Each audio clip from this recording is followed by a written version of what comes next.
Hello అండి అందరికీ. చాలాసార్లు ఈ అమ్మవారి దేవాలయానికి వెళ్ళాను. వీడియో కూడా పెట్టాను. బట్ ఎక్కడుంది? ఈ అమ్మవారు ఎవరు అసలు అని నేను చెప్పలేదు. ఈ వీడియో ఫుల్ లెంత్‌గా చూడడానికి ట్రై చేయండి. నేను ఈరోజు ఈ అమ్మవారి గురించి మీకు చెప్దామని నేను ఈ వీడియో చేస్తున్నాను. ఈ మధ్య కాలంలో అందరూ వినే ఉంటారు ప్రత్యంగిరాదేవి అని చెప్పేసి, శత్రు సంహారిణి అని చెప్పేసి. నిజంగా ఈ అమ్మ శత్రు సంహారిణే. అలాగే మన కష్టాలను కూడా సంహరించేంత శక్తిగల అమ్మవారు. ఈ అమ్మవారే ప్రత్యంగిరాదేవి. ఇది హనంకొండలోనే ఉందండి. ఇక్కడ అమ్మవారితో పాటుగా కాలభైరవ స్వామి కూడా ఉంటారు. నిజంగా చెప్పాలంటే అమ్మ నిజంగా చాలా చల్లని తల్లి అండి. అమ్మ పాదాలు పట్టుకొని శరణు వేడితే చాలు, ఆ తల్లి తీర్చలేని కష్టం అంటూ ఏదీ ఉండదు. నిజంగా ఎవరికైనా భరించలేని బాధ, కష్టాలు ఉంటే ఒక్కసారి అమ్మవారిని దర్శించుకొని అమ్మను శరణు వేడండి. అమ్మ మీకు నిజంగా పరిష్కారం చూపిస్తుంది.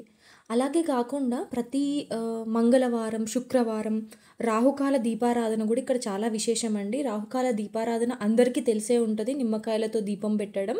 అందుకని నేను దాని గురించి చెప్పట్లేదు. నేను ఎలా పెడతాను అమ్మవారికి దీపారాధన అనేది నేను నెక్స్ట్ వీడియోలో చెప్తాను. బట్ ఈ వీడియోలో గురించి నిజంగా అమ్మ గురించి మాట్లాడదామని అనుకుంటున్నానండి. అలాగే అమావాస్య రోజు కూడా ఇక్కడ హోమం జరుగుతుంది.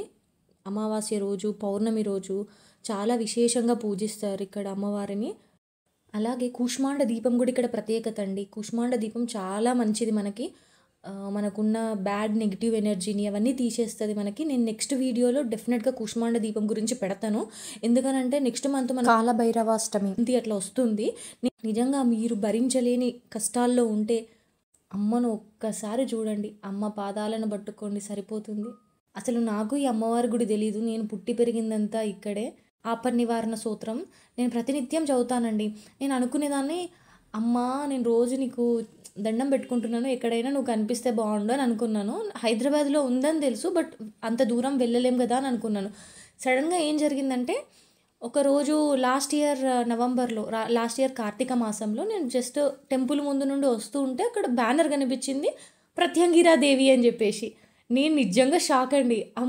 నేను అంటే ఆ మధ్యకాలంలో ఊరికే అనుకునేదాన్ని, అరే ఎందుకంటే నాకు శత్రువులు ఎక్కువ, నాకు తెలుసు. నాకే కాదండి, మనం ఎదుగుతున్నామనంటే ఏడ్చే వాళ్ళు ఎందరో ఉన్నారు.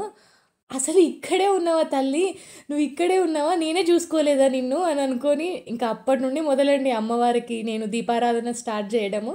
ఈ వీడియో పెట్టడానికి కూడా కారణం అదే అండి. ఎవరైతే భరించలేని బాధ, ఈ శత్రువులు ఉండడము, మనం న్యాయంగా ఉండి పక్కనోడు మన మీద ఏడుస్తారు కదండి, దానికి అమ్మ ఒక్కతే సొల్యూషన్ అండి.